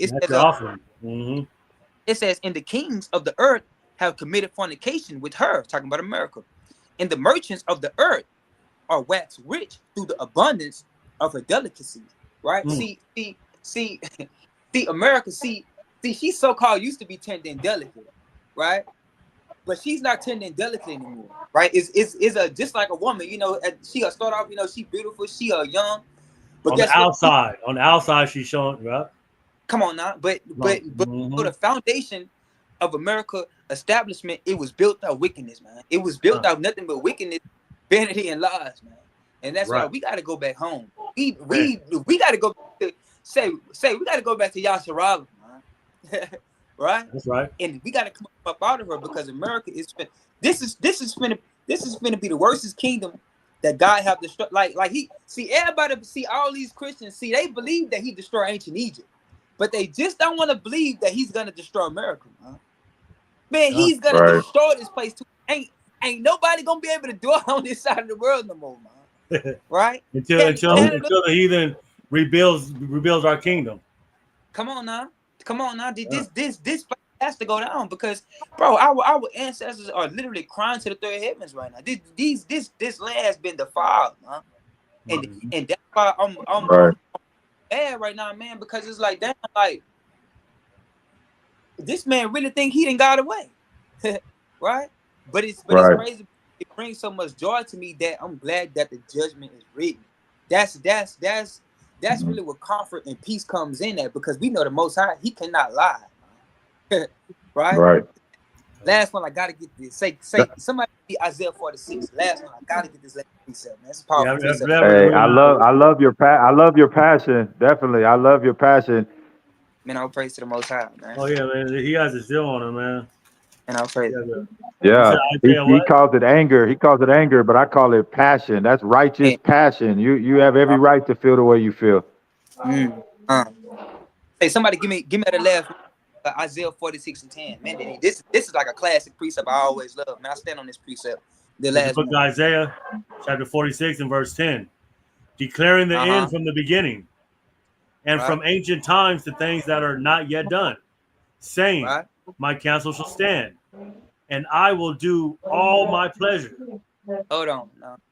Man, the Lord said what? He said declaring the end beginning. He already declared the end from the beginning, from the beginning to the end. This is already declared, right? He shall, right? The word of the Lord is not going to come back to him void, right? He's gonna do all his pleasures, and one of his pleasures is seeing America fall, right? And Right. that's in the faith of the saints. We want this place to go down, but we have to patiently wait on Yahweh Shem Yahushua and continue in the law, statutes, and commandments, faith in His Son. We have to And continue endure to the end. and endure to the end. Right. Go ahead, Al. Come. All right, I'm just gonna get back to the history of the Gadites. Like I said, my eye, he'll be on one, man. He'll be on all I gas. love No it. brakes. You know what I'm saying? I love it. Mighty prophet, man. Let's go to Lamentations chapter 5 and verse 1. Mm. And we're gonna read to verse 2. And then after you get to verse 2, jump to 8. 8. Okay, come on. Mm-hmm. This is the book of Lamentations, right? Chapter 5 and verse 1. Uh-huh. In verse 1, and it reads us, it says, "Remember, O Yahweh, what has come upon us. What has come upon us, that's us Israelites. Consider and behold our reproach." Our reproach, that's breaking these commandments. Our inheritance is our what? Our inheritance is turned to strangers. Our houses to aliens. So our inheritance, that's when the Indians, the so-called Indians, the Gadites, was over there on the western hemisphere over here in the Americas. That was their inheritance. Can you remember the Most High helped them get to do the passage to even get to this land where no man dwelt, right? So that was their inheritance. But what happened? Now it's turned to strangers, right? And our houses to aliens. You know, the so-called white man love to call the so-called Hispanics, right? The so-called the Haitians, right? Puerto Ricans. They love to call them the aliens, but really, the Bible says that they're the aliens. Right. They're the right. aliens. You know what I'm saying? They're the one that's taking our inheritance. They're the ones that has took our houses and gave it to themselves. Verse 8. Go to verse 8. So I don't mean to cut you off on that. Minute, that's a powerful that you brought that out. It says our inheritance is turned to strangers, right? Those are literally Khazars, Khazarians who converted into Judaism. Right. Right. Right. Man, that's just crazy, man. But you said verse 8. Verse 8. Verse 8. It says servants have ruled over us. That do deliver us out of their hand. What servants rule over us? Because why? They're supposed to be our servants, right? But now the servants are ruling over us. But why? Because we was breaking these laws. Because the Indians, the Gadites went into idolatry. So what? Their inheritance were lost. The houses that they dwell in went to the aliens, right? And on top of that, now our servants are ruling over us, man. Right. It's a shame. And there's none to deliver us out of their hand. Right? That means that's man, but we all know that once Yahushua comes, that he's the one that's gonna come and deliver us out the hand of our enemies. Right. Yeah. Give me Psalm chapter 49 and verse 11. This the book of Psalms, chapter 49 and verse 11, and it reads us. It says, "Their inward thought is that their houses shall continue forever." That what? That their houses shall continue forever. And their dwelling places to all generations. They called their lands after their own names. They called what? They called their lands after their own names. After their own name. So that goes into you know the so-called white man that discovered America. He came and thought that he was gonna have his house continue forever. He came to Europe where he was already had his land doing his thing, but what? They're greedy. They're very covetous people. They're wicked as hell. Colonizers, thinking that their heritage is gonna last forever. So what are they gonna do? They came and discovered this land, and how they keep it alive, how they keep it flourishing, how they put their stamp on the land that they take. they call those lands after their names. Mm-hmm. Come. You know what I'm saying? So that's a there's another prophecy going into the atrocities that our brothers, our Gadai brothers, went to, man. And you brought out this precept earlier, but we're gonna jump back to it again. Come. Numbers 35 and 33. Bring it out, huh? Yeah. Numbers 35 and 33. This is the book of Numbers, chapter 35 and verse 33, and it reads thus. And it reads thus. It says, "So ye shall not pollute the land wherein they shall not do what? Shall not pollute the land wherein ye are, for blood it defileth the land, and the land cannot be cleansed of the blood that is shed therein. Man. But by the blood of him that shed it." So when you get in this land, right, you're not supposed to pollute it by bloodshed. Mm-hmm. You're not going to flourish. You're not going to flourish in that land that you take, and it's not going to be right until that blood that you shed is now being shed on you. We got to shed that blood to do what though? To cleanse the land. So to cleanse so-called America, we're gonna have to do the same thing that you did to our ancestors. That's right. To cleanse this land, to rebuild our kingdom, to rebuild our nation.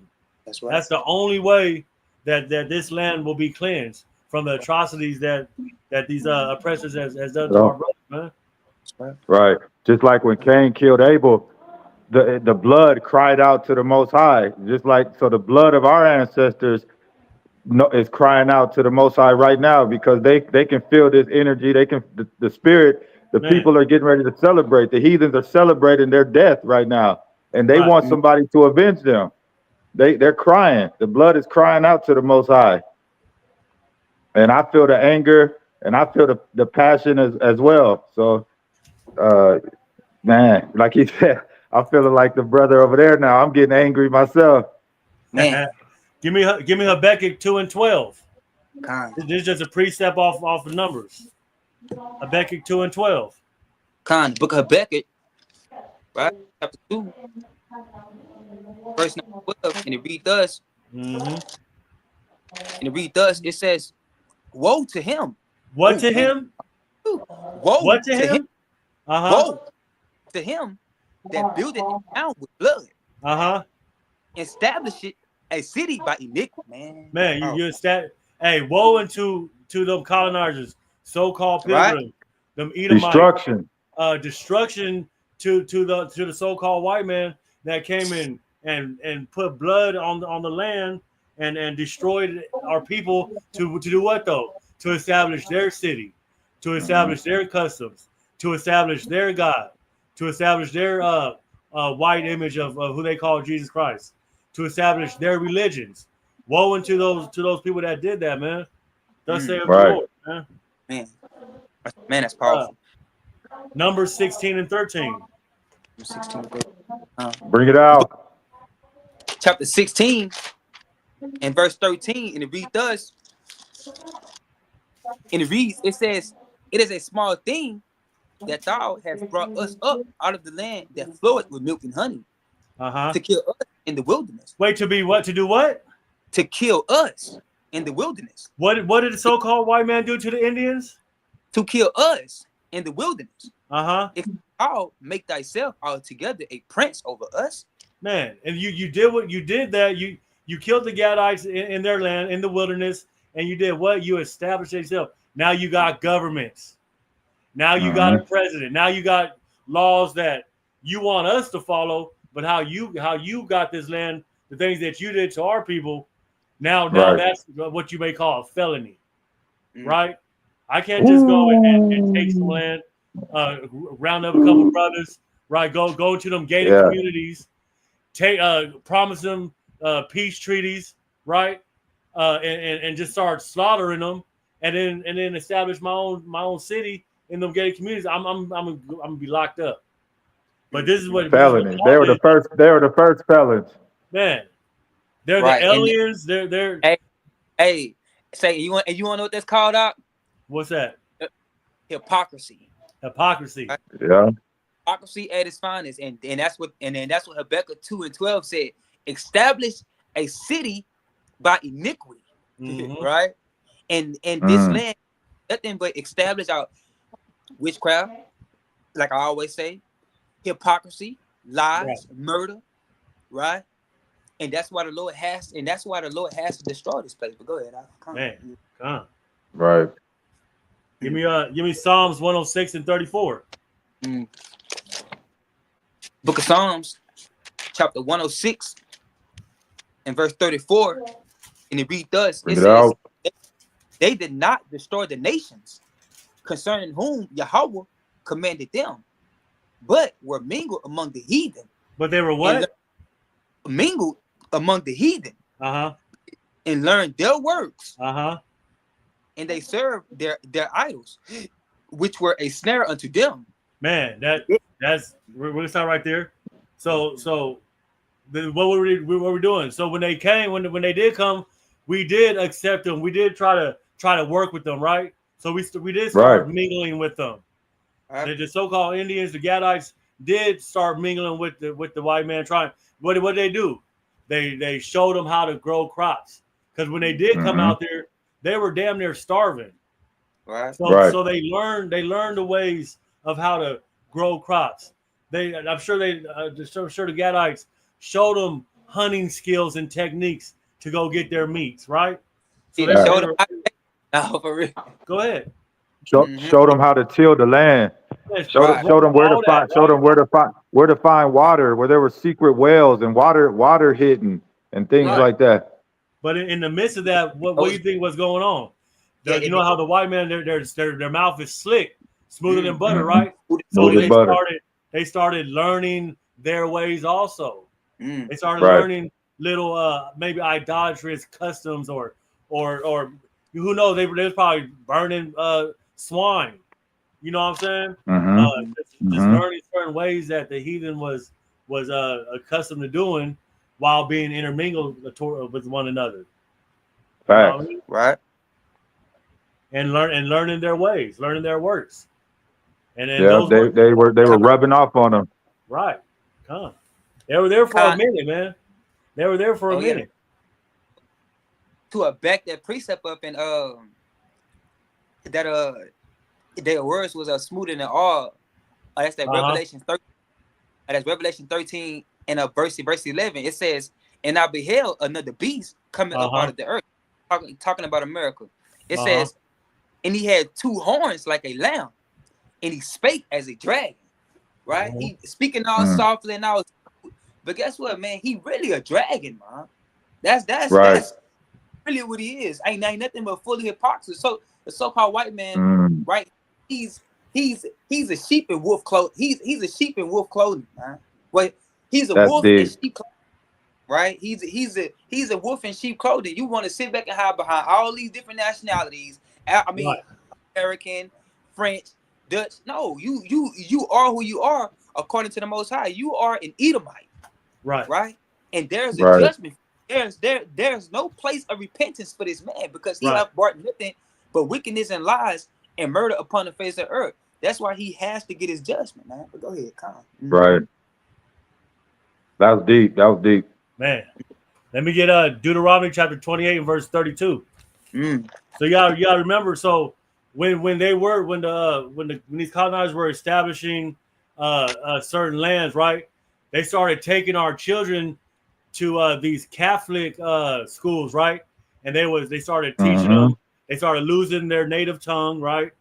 They had to learn the Catholic philosophies by those what are those women called? Nuns. Nuns. Yeah. And it wasn't nothing that they wanted to do. It was abuse going on. They were forced to not learn their native tongue. They were forced to not call themselves so-called Gadites no more. Right. You know what I'm saying? They were forced to lose their custom. And this is one of the curses that happened to the Gadites. Give me 28 and 32. 28 and verse 30. And it's crazy you said that out, because it's like that's literally what's still going on today. They are literally forcing it today. But now it's more mental now. It's not so much physical. It's a lot more mental.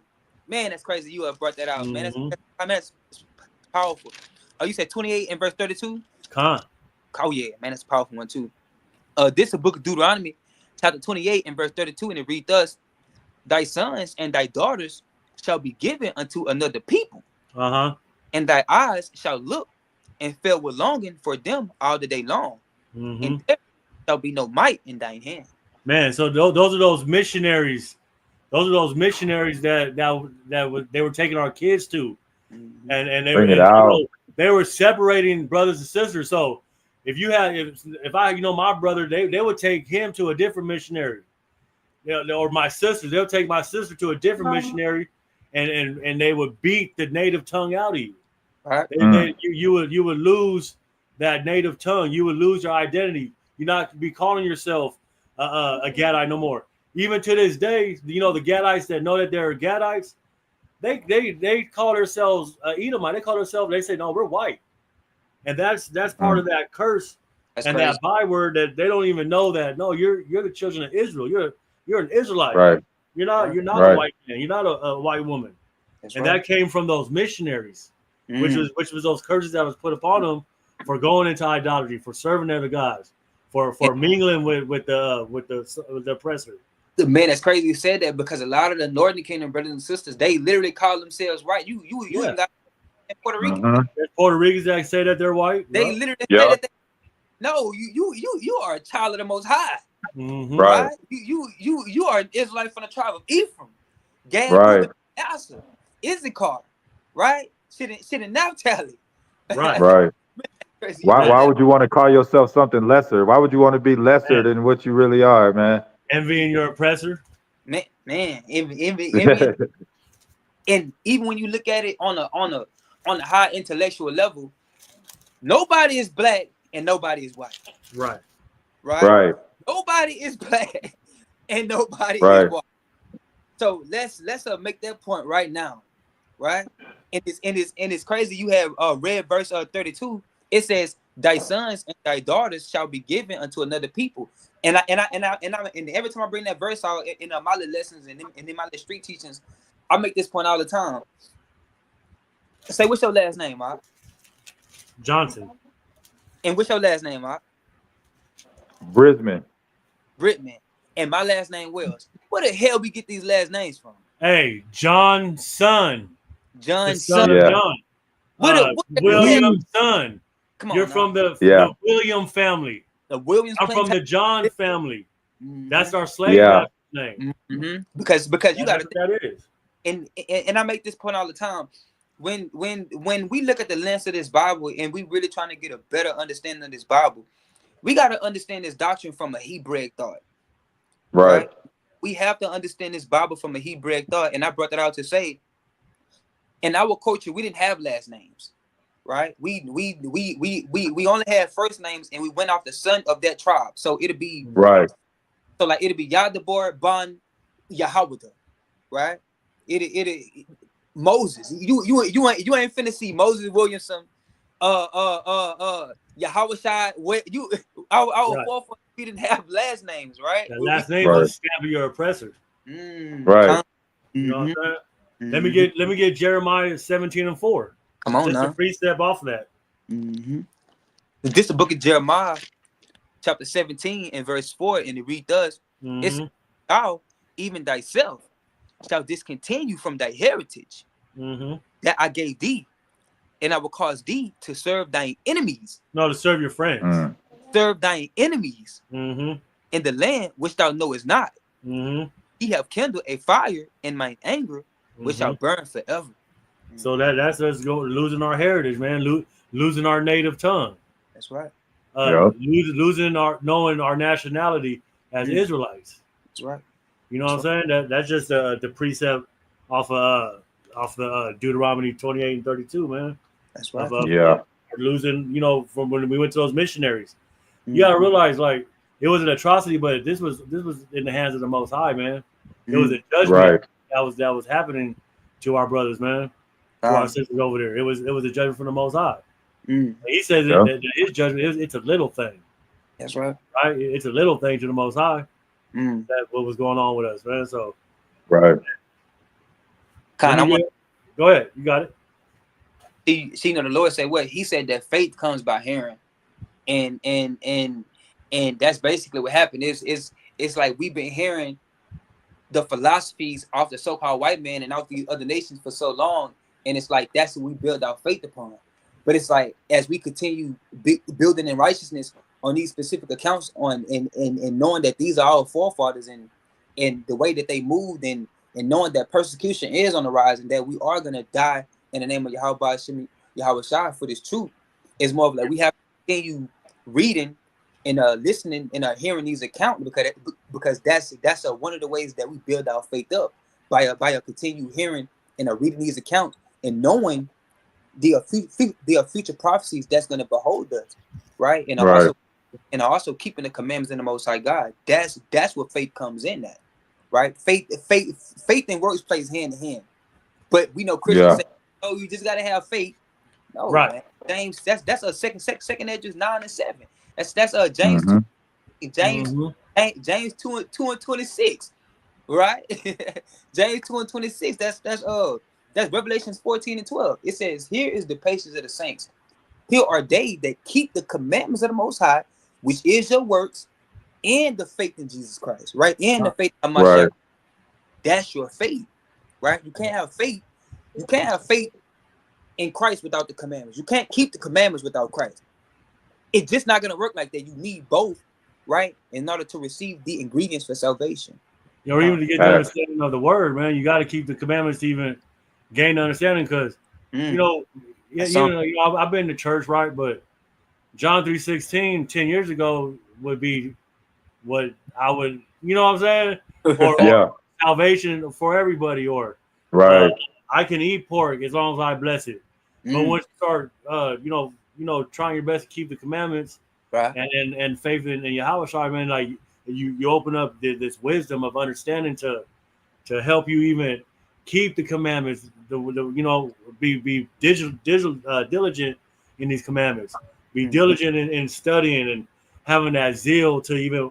Because I'm gonna be honest with you, I'm not a big person. Like I don't like to read books, but since I've been in this truth.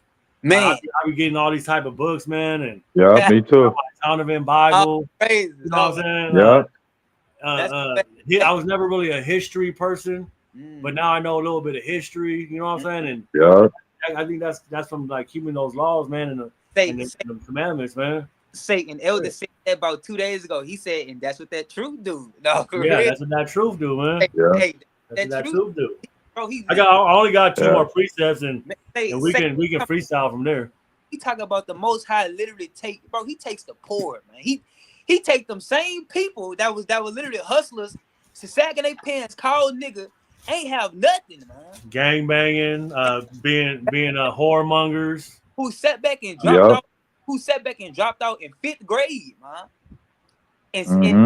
And take them same people and confound the so-called wise of this world, man. Right. Hey, if that's not a miracle, man, I don't know what is, man. Hey, if that's not a miracle, I don't know what is, man. Man, that's crazy. Yeah, man, that's deep. They go what you said about faith without works is dead. And like once we start viewing us as the people in the book, the Bible makes more sense. Man. That's like when it says stiff neck. How many times do you see that there are stiff neck people? I like to use the word hard headed. A hard head make a soft behind. That's how I knew we the people. Like you said, nobody else fits these prophecies and curses and better than our people. We're the people who need a savior more than anybody. We're the people that's always under the foot of somebody and building every great kingdom all the way to the Medo-Persians, the Grecians.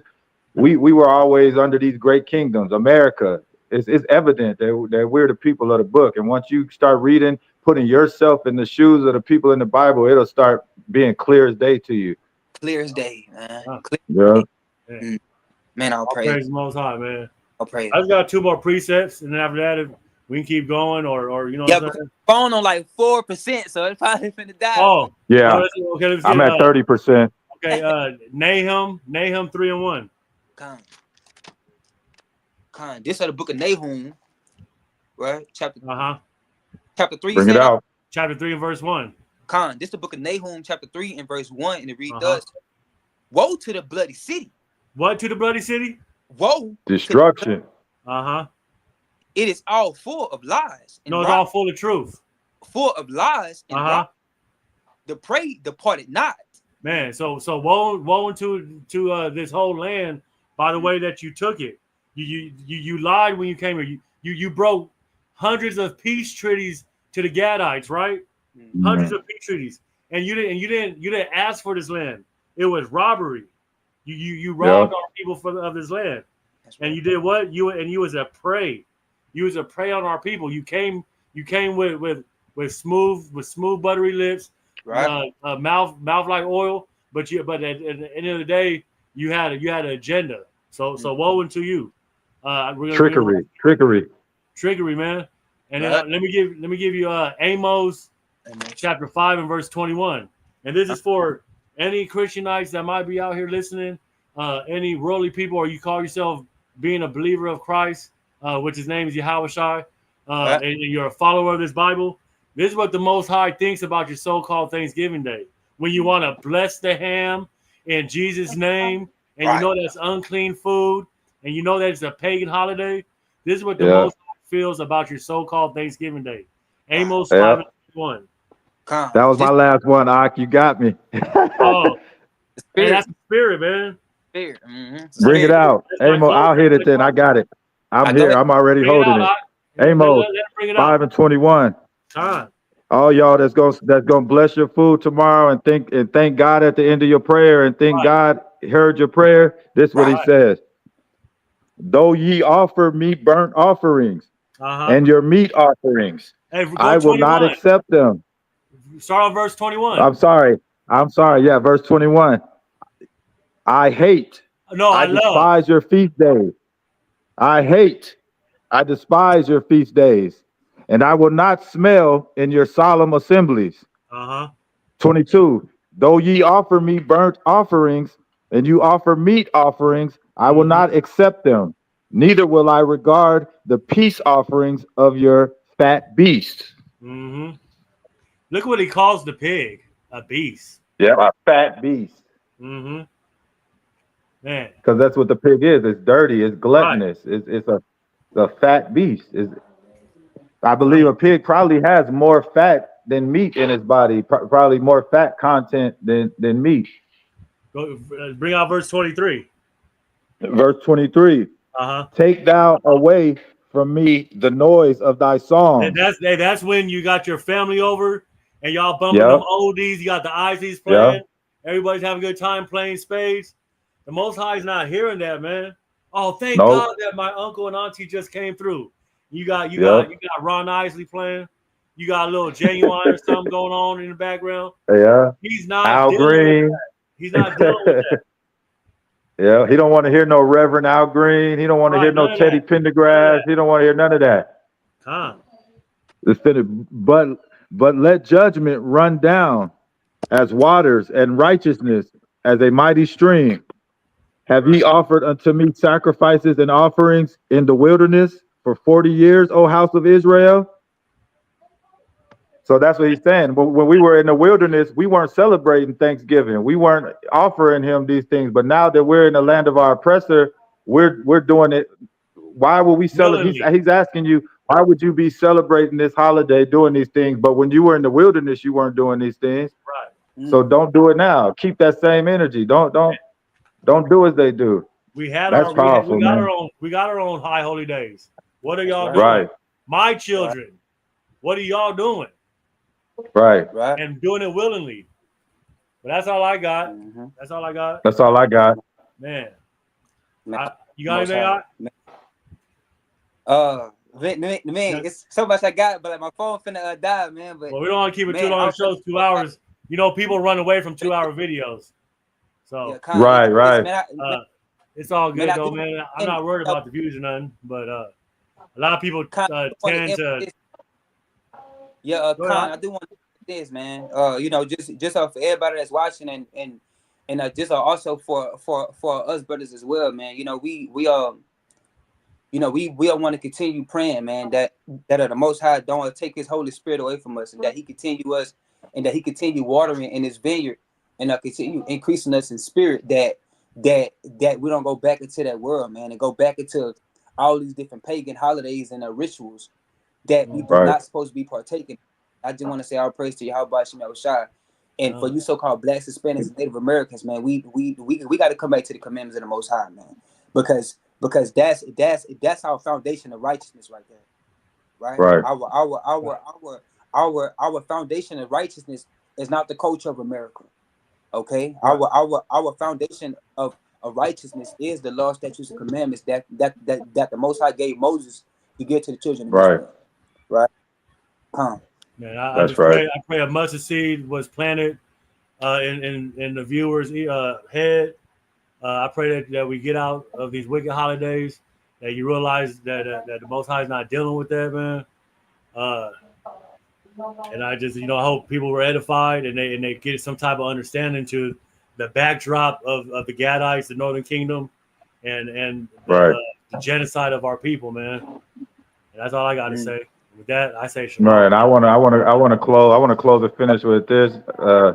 That this is coming from a place of love. You may hear some anger and some passion, but this is because of how much we love our people and how much we want you to come away from this world and leave the customs of the heathen behind, because it's not who you are. You, like I said, we are civilized people. Like the brother just said, if you come back to the law, statutes, and commandments of the Most High, the 10 commandments were given to us to make us civilized. We're not animals. We don't need to be out here acting like the heathens, and we're not thugs. We're not gangsters. We're not ratchet.